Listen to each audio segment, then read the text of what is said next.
Kalau korang suka aktiviti outdoor macam camping, mancing, glamping dan macam-macam lagi, korang akan ada satu kipas yang macam ni.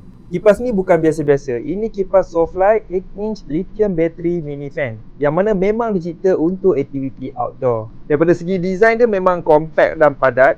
Ada dua mod angin, low dan high. Yang ni low dan yang ni pula high. Dia punya bateri ni sekali charge penuh boleh tahan sampai 8 ke 9 jam. Cukuplah untuk tidur sepanjang malam dalam kemah kan.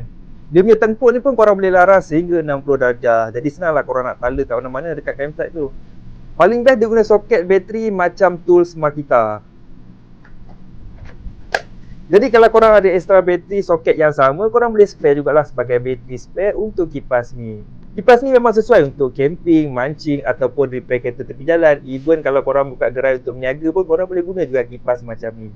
Kalau korang berminat untuk dapatkan kipas ni, macam biasa link aku dah sediakan. Jangan sampai tengah hutan baru menyesal sebab tak beli kipas ni.